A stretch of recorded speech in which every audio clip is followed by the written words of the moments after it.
Hey everybody, welcome to the Thoughtonomy podcast, where every single episode we're going to have epic conversation designed to get you to think from a different aspect. In fact, the book Thoughtonomy, which I know you are aware of, the tagline is how to think for yourself in a world that wants you to do it for you. And we're going to kick off today with this episode with a very, very special guest, Mr. Nick Robert. He's from East Coast Transformations SA. And we connected on so many levels, pretty much around the book and the concept of Thoughtonomy, but also with what he does and what I do, so well synced together. And I just wanted to ask him, well, firstly, to welcome him. Thanks, Grant. You're the first guest on the Thoughtonomy podcast. Great to be here. Amazing to have you here. And I thought, let's just let everybody hear, what is it exactly that you do? Maybe tell us a little bit about yourself. You've shared with me so many stories of where you've come from. Give us the rundown of what you do. Okay, awesome, guys. So firstly, thank you for having me on the podcast. Great to see Grant getting innovative and really diversifying himself in this space. So, and also with this incredible book that we will get to based on Thoughtonomy. So guys, my name is Nick Robert. I am French Mauritian, pretty much a full-bred, all day from Mauritius. And I came from a very sporty background, went into the corporate world. Again, like Grant will explain in his book, we almost taught to follow the system in this process. I wasn't the type to want to follow the process, hence I went entrepreneurial. I'm a sports dietitian, and I have been for the past 15 years. So, generally what I do is I take, like Grant will always discuss in his talks about a blueprint or an avatar. Basically, I'll make my clients and my patients a set blueprint, and then we work around their goals, whether it's physiological, psychological, mental, or whatnot, in order to get the client to just feel great. I've done this for many, many years, and I've been good at it. So I think that's pretty much a brief type of way of doing what I do. And what is your passion? I mean, there's a lot that you do. If you had to single point one passion that lies behind the growth of your business, what would it be? I think it's a great question. It's connecting with people. Hands down. Obviously the fun side of nutrition and getting that person, you get that massive reward. Like I've seen with working with you, you get to see these pictures, and I get so excited. You know what I mean? It's such a reward factor. We hate it, by the way. We hate seeing the before and after pictures. But it's almost like I'm winning. The client's winning, but I'm winning because I don't chase money. So I really want to see people change. But I think it's the connecting with people that I enjoy the most, because I get to work with some extraordinary people like yourself. So, and I was talking to a friend last night, and I said, I've got about 200 so people that I get to connect with on a monthly basis, and just extraordinary people, and just being able to identify what their strengths and weaknesses are, and we build them together, and it all comes from the mind. We know this. Everything comes from the mind. I love that answer, because I was expecting you to say nutrition. No. That was the one thing that kind of blew my mind in working with Nick. And just to clear things up, so I went to Nick for a weight gaining process and how a body did you find me? transformation. How did you find them? Tell them, how did you find me? Like what pulled you in? So the first thing you do is you go to Google, right? Mm-hmm. And there's a ton of people on Google that can offer the same services. Everything online now. I was quite shocked. I was expecting to have a personal trainer who would come with me to the gym. Yeah. Everything's moved online now, and I was a bit worried about that. But when I got to Nick's website, when I got to your website, I went to the testimonials section. Yes.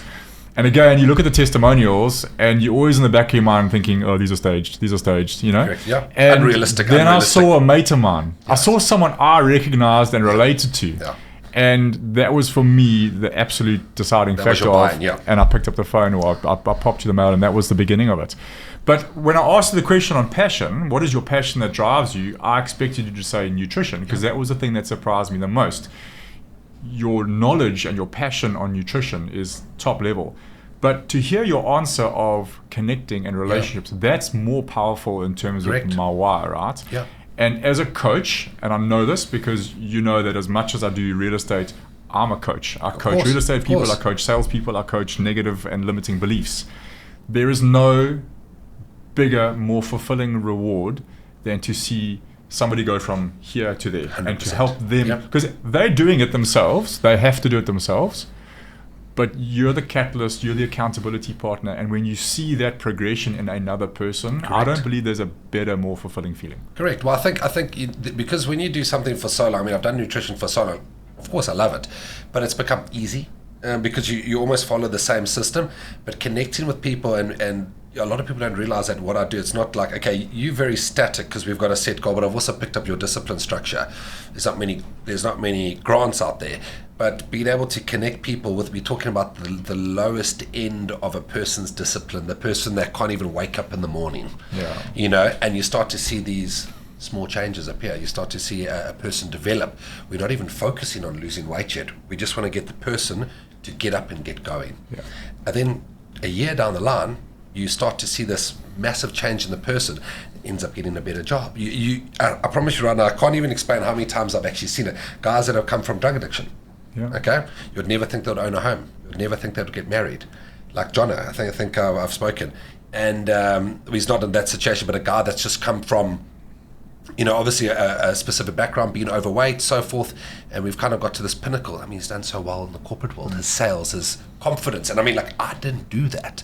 I created a baseline of a foundation to be like, you can get into shape, you can feel good, which is going to make you disciplined in sales. It's going to make people, do you want to work with a guy that's in shape, or do you want to work with a guy that's overweight?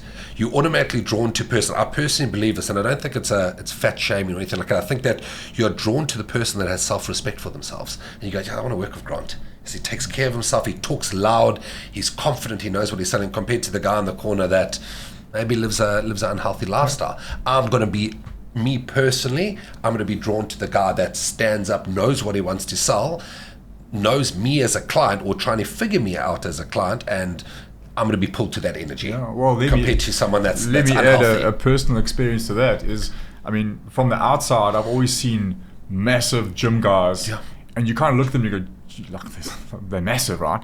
But what I understand now when I see a guy or a lady who's built themselves up like that is that person is disciplined. Yeah. That person is driven and disciplined, because the process, I mean, just the small process I've gone through, the discipline I've had to apply over a period of 8 months. Can you imagine? Well, not can you imagine, you've done it, right? Yeah. Your entire life is disciplined and structured around that end goal. Now, you're going to have to want that goal pretty strongly, because your whole life changes. And this is the thing about discipline.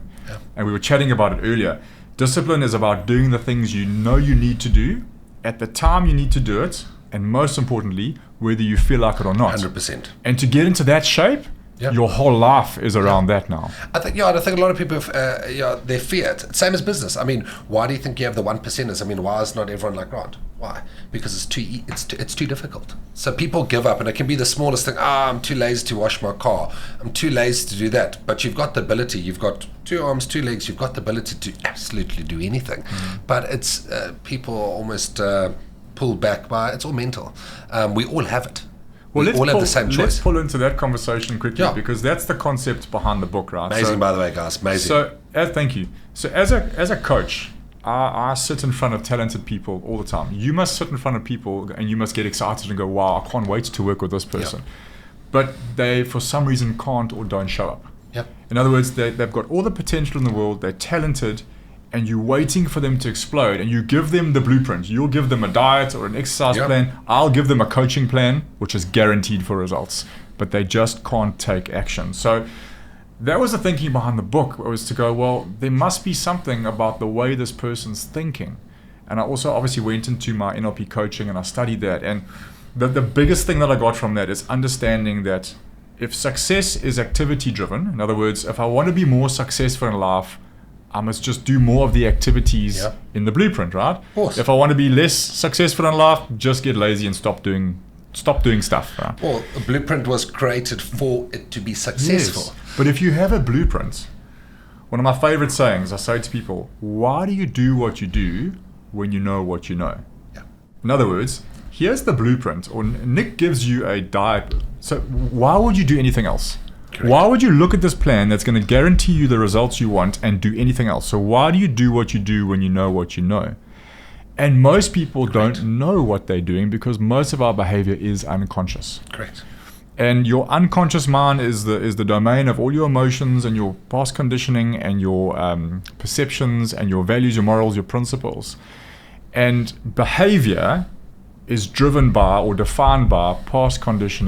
Correct. So if a person's low, at a low point in their life, like I know if one of my salespeople are not performing, I've got to sometimes get into the personal space with them as a coach. Yeah. Because if I can sort out what's keeping them low, sad, hurt, depressed. What is the cause before we find the solution? And what you're saying there is that these people arrive at your doorstep as well, and you've got to help them on the emotional side. So being a coach now is like it's so vast, right, in terms of what you have to do. But that was the thinking behind the book, and I know we kind of connected quite a bit when you started reading it. I was getting my 5-minute voice notes on. I'm nearly finished it, by the way. Yeah, I've got kids, guys, so the time is limited. But what I like about the book is, again, I think what I learned from the book is application and being able to, what the book taught me. It really took me completely out of my headspace. In that, everyone follows the system. Everyone follows a process, and we all allowed to dream. I think people either choose to dream and move in one direction, or others choose to be in a system. And like the book says, you say you know what you want to do in the world, but so you have the information given. So say I'm a random person and I want to get into sales. Okay, you have to cold call people, but yet you don't do it. You have to go visit people and get nothing out of it. But there's a long-term basis. But people don't necessarily know how to apply. They might have the knowledge, but they have the fear. It all comes down to that fear, that breaking. They don't, and also they don't want to. Yeah. They don't want to take it to the next step. It's also they can't. Yeah. But they don't know why. And this is the whole element of unconscious thinking, right? Is because of past conditioning, past experiences. I mean, we're conditioned in the first 7 years of our life.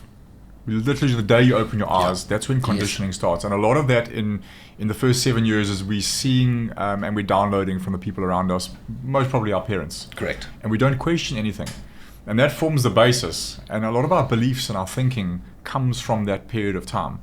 And then it's just repeated time and time again over our lives to the point where we actually believe those thoughts to be our own. Correct, yeah. So your dad or your mom may have said something to you when you were growing up.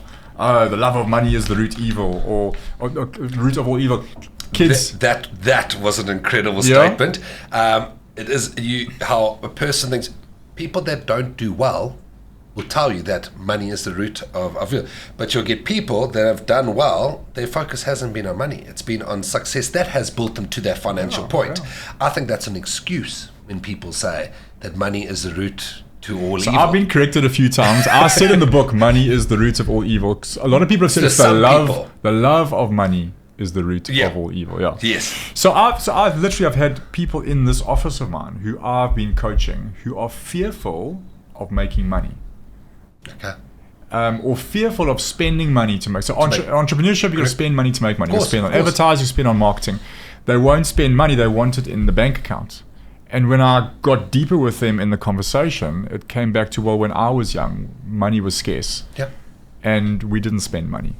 So I'm comfortable when I've got money in the bank. Yeah. So now there's a conditioning there. There's a limiting belief. It's incredible because I also come from that similar background. Yeah.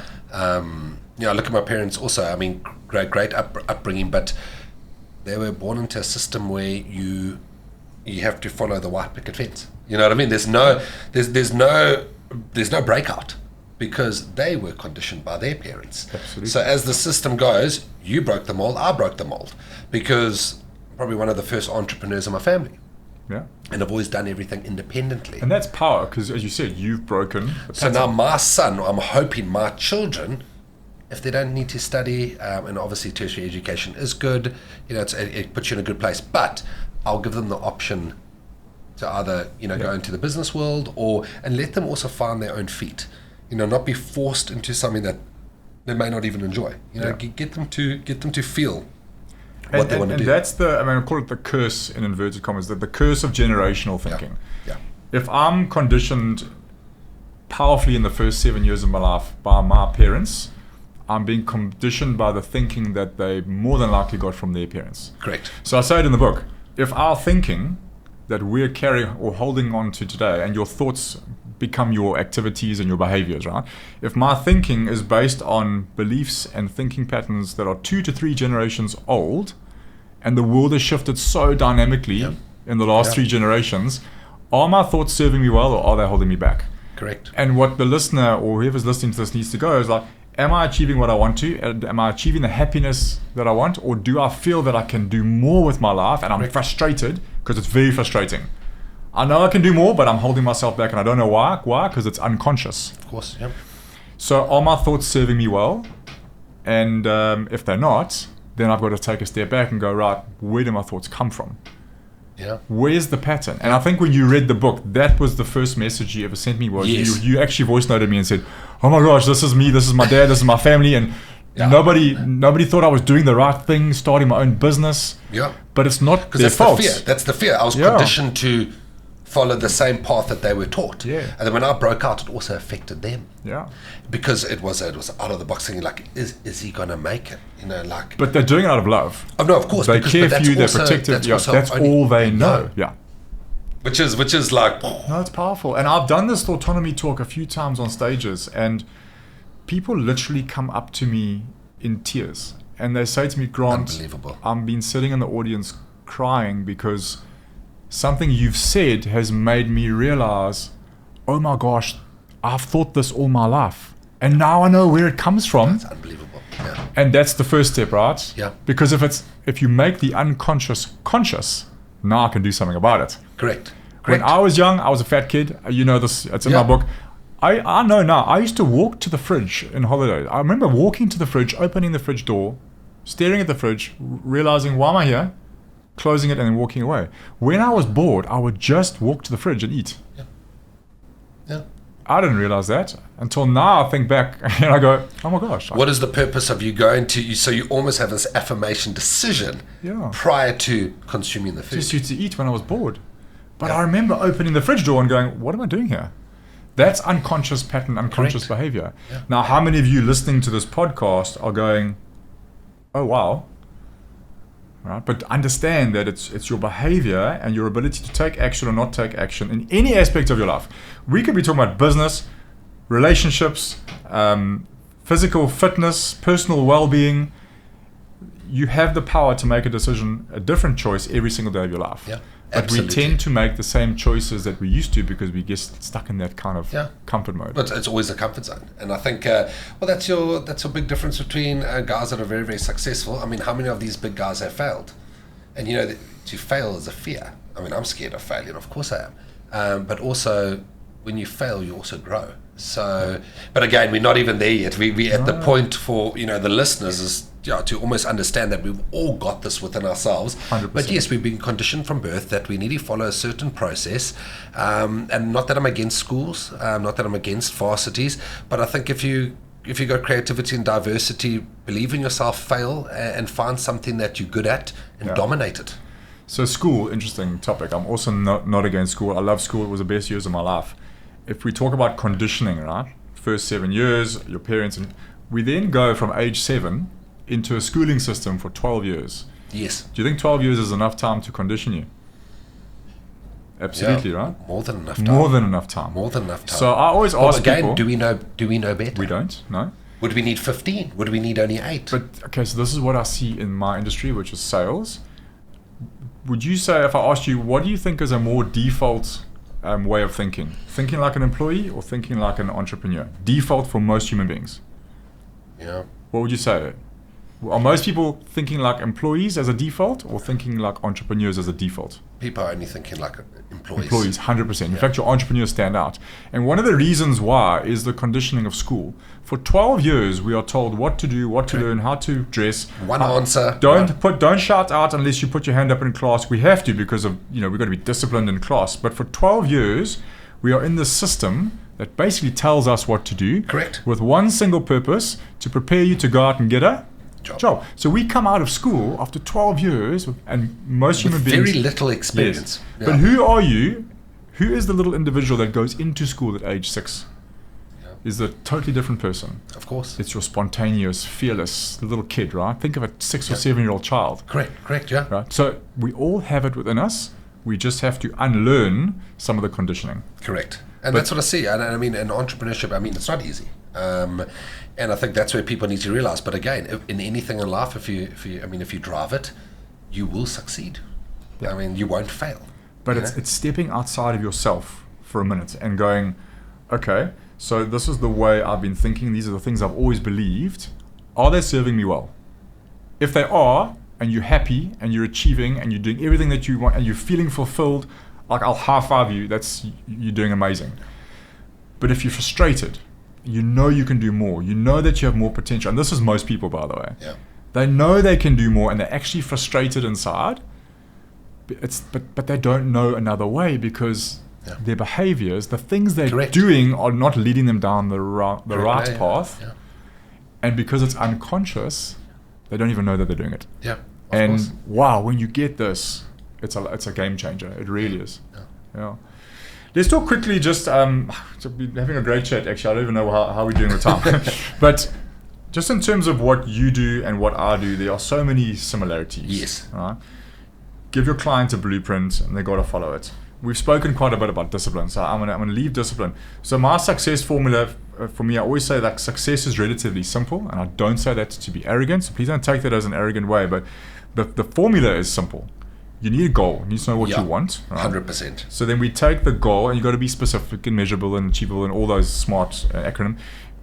We break the goal down into the activities, and we focus on activities that need to be done every day. Correct. Once we've got that blueprint, we then need to apply or take on those activities daily with discipline, right, and resilience. So that's my formula. The goal is broken down, and then you apply the activities with discipline and resilience. And over a long enough period of time, you'll be successful. Can we talk about resilience? We spoke a lot about discipline. Yeah. Resilience, to me, is grit. Yeah, it's almost no matter how. Yeah, well, I think resilient. I mean, I'll tell you a little bit of thing. During COVID, even though I'm digital, COVID was it was actually a growing phase, because you had redundancy in salaries. You had people that were pulling out. They're like, Nick, you're a luxury. That's the last thing. Obviously, I went in with a half price across the board, because I said, guys, this is the time that you're going to need me the most. Don't give away something that's getting you endorphins that are actually building structure in your life.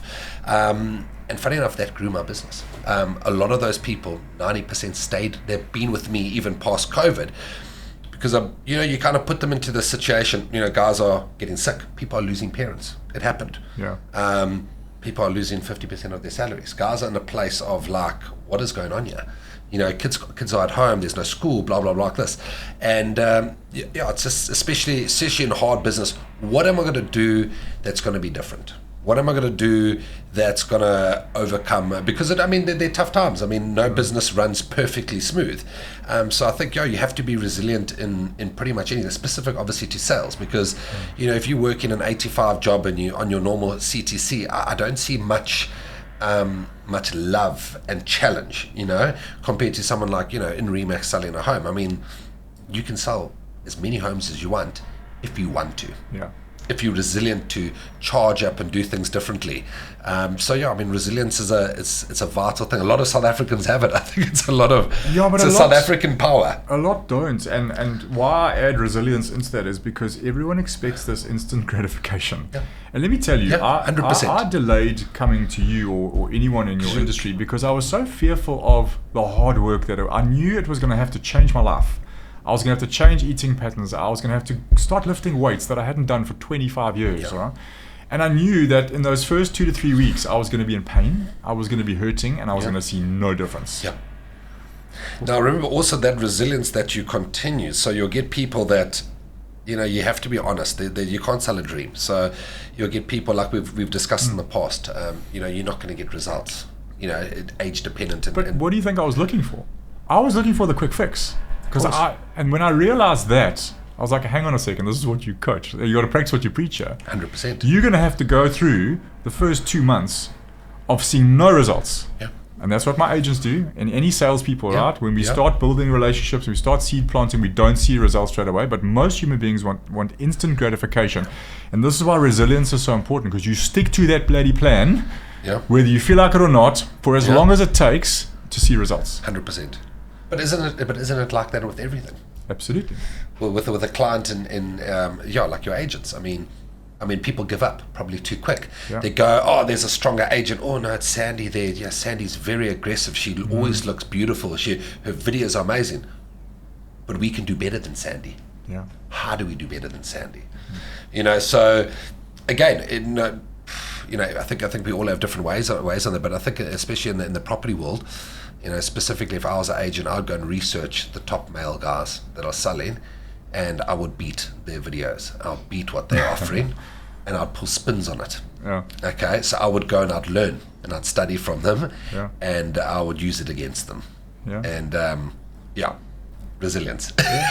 So it's just this desire, and I think that's where your hunger comes from and your drive. So when I'm employing new people into the industry now, one of the first things I want to find out, what is their drive to earn? What is their drive behind the need to earn? Yeah. So if someone sits behind me or sits in front of me at an interview and goes, "Oh, my husband or my wife, earns well, I don't need to sell." correct. It kind of puts me off a little bit, because I know that when they get into this, everybody sees pressure. real estate so differently from the outside versus the inside. Yes. And those first 3 weeks, their eyes are like, Because is they this what? see I gotta the do- glamour. I They got- see the yeah. glamour. Oh, you sell these beautiful homes. You go to these viewings with snacks. What a Yeah, that's 10% of the job.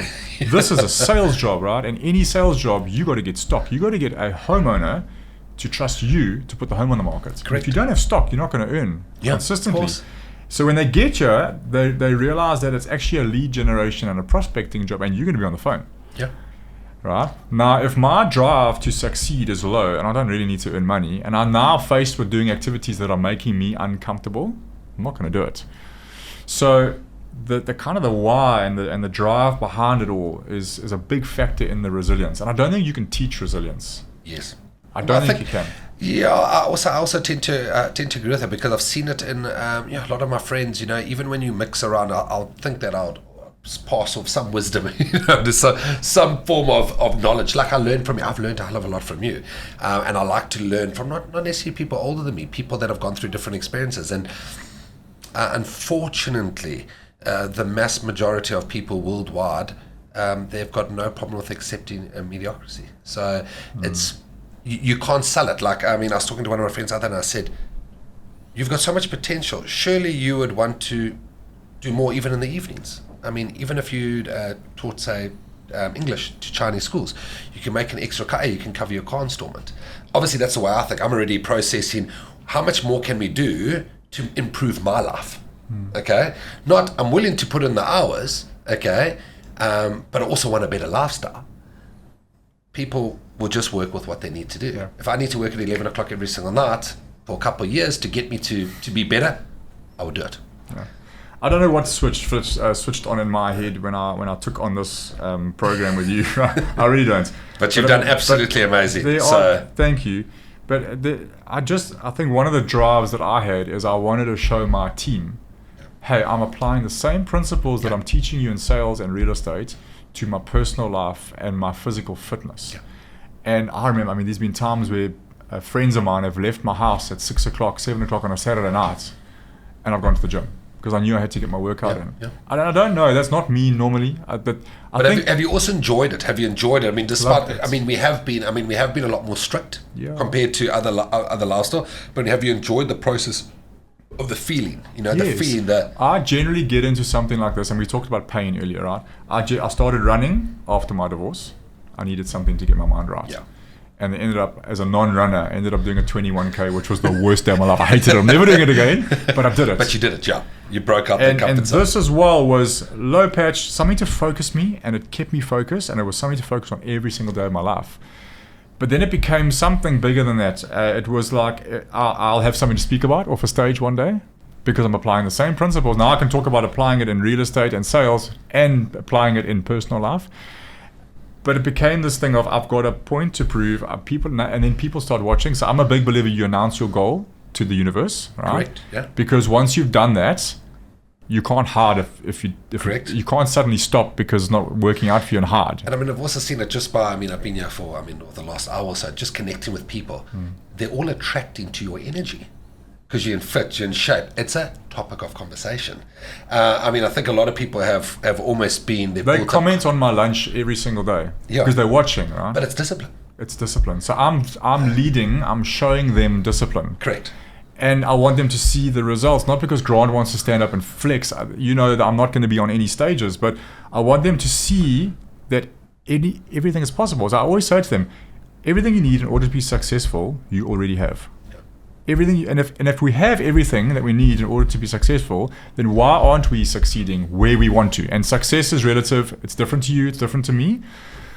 But it's this discipline, right? Correct. And the resilience is what you need to take you through, because you're not going to achieve that gratification overnight. Think about it. If you got your set target of selling a certain amount of homes, okay, per month, say we reach that target, why don't we want to push past it? Why do you stop? Comfort. So, I mean, because in my mind, when my business was doing my best, I took advantage and I utilized the money to push into another business. I could have saved it and gone on holidays. I could have spent it. And I said, okay, cool, this is my good time. Yeah. This is when I need to reinvest. Yeah. And then I reinvested, and then it built more. You know, you lose and you pull, you lose and you pull, but I'm not going to settle even when I'm at my highest peak. Because am I really at my highest peak? Probably not. So what's next for Nick and ECT? I think I'd like to do my PhD. Yeah. And get the title of doctor, even though it would be more nutrition research and sports medicine. I don't think it would change the concept. But yeah, I think that there's going to be a big, even though I'm exceptionally service and personal based, I do feel that I need to connect with more people around the world. And with that, not unfortunately, but a more affordable platform that's going to reach more people on more of an auto-generated system. Yeah. A system that's going to reach, your exceptionally lower end consumer. Nick spoke to my team of agents this morning, and you actually used that, and a little light bulb went on for me. You use that, just be better. And I think we were talking in the context of someone who's trying, struggling, battling to push through barriers, and Nick said, look, just every day, just be better. Yeah. What a great way to wake up every day and go, today, what is the one thing I'm going to be better? It's almost like you can start fresh every day. Yeah. Because that's what people think in sales. Oh, you get that. You do 20 cold calls, everyone says no. You go to a viewing, you can already see the clients moving towards the next person, boom, you're down. Yeah. You come back to office, you're like, maybe this is not for me. Yeah. So you start to question yourself. Unfortunately, you're going to have to phone 100 people. You're going to have to connect with more people. Yeah. You have to go with more coffees, and you'll get it. You know what I mean? Over the time frame. Got better, and this is the whole point of investing in yourself. I mean, about 12, 15 years ago, I used to go to like loads of conferences, and my mates used to just chirp me like, "Oh, you always go to conferences? Why?" And then one day, one of my mates was like, "Okay, I understand it now, because I can see you growing." Because when they were having fun, you were working. I remember once I actually went from a conference that I got such abuse from my mates, and I went straight to a poker night, and I won the poker night. They were all like, "Okay, maybe that conference was good today, Grant." No, but that's the thing. You still working in the presence of people. No, I'm not saying that your friends are mediocre, but I want more. So do you. I'm not trying to chase a figure. I'm not trying to chase millions. I want to be able to get to a point where my kids are going to have the best life I can give them, but also I need to satisfy my own successful aspect in here, and it's not money. So I think we're always evolving. Nobody's ever a completed or finished product. Yeah, well, that's why you see these multi-millionaire guys, these Tony Robbins. I mean, I love Tony Robbins. Okay, I mean, how long has that guy been going? Yeah, I mean, and you still look at his videos, and I'm just like, but you're definitely not doing this for the money. He's incredible. I mean, even though he's multi. He doesn't come across like that. He actually wants to invest in you. Well, that's probably his drive. As all good coaches, right? The drive is to see the other person progress. Do well. Yeah. There's no fee that you can put on a coaching client that is better, right, hitting your bank account than seeing somebody go from a low point to a high point in their life. And you probably see it a lot also. You probably see it a lot, where you get that person that starts off, you're wary of, are they going to be the right? Then all of a sudden you start to see this flower develop, and you're like, she's really good, or he's really good at this. There's nothing more fulfilling than that. Listen, before we go, we can chat all day, and we probably would if we didn't have a time limit on this, and it's been amazing. Thank you so much for being here. For having me, I'm so happy that you are my first guest. Just one takeaway for the viewers. You've read the book, Thoughtonomy. What is the one thing that kind of stands out for you? Like if someone said to you, why should I read Grant's book? What is the one thing that you've got from, and I know you haven't finished yet. There's an amazing chapter still coming at the end, which you must, okay? Won't spoil it now. What is the one thing that you've probably taken from this where you could go, you got to read it because? Whatever you've been thinking about the abilities of what you can do, pursue it. Awesome. You may not have all the knowledge, you may not have all the education as the world states, but if you believe in something, go for it. And that's what I thought about Thoughtonomy. It literally, all these ideas I had, you were actually the reason why I've gone along with this app. And I will launch it. Oh no, I will bloody launch it. Whether I fail or not, I will launch it, because I believe people need an affordable system to still be healthy. Yeah. Because not everyone can afford high-end products. So I learned that it's a belief system. This book is a belief system. So if you are down and out and you're really hitting heads, I think this is going to take you completely out of your out of your comfort zone. Thank you. And for anyone watching or listening, thoughtonomybook.co.za. Obviously, the links are in the profiles. It's all there for you to go and you get a free hat sometimes. That's actually your gift. Thank you very much. I actually said I was going to get him to wear it. I don't know if you'd wear it during the whole podcast. I think you may have had one when you got your book earlier. Inside my eyes. There you go. That's yours. Thank you very, very much. Awesome. No, it's been amazing. The guy's great book. Honestly, go grab it. I think it's at grantgavin.com. No, thoughtonomybook.co.za. Okay, thoughtonomybook.co.za. But all the links are in the profiles as well. Awesome. Lovely. Thank you for having me. Thank you. We'll chat soon. Thanks, guys. Awesome. Thanks for listening. Cheers, guys.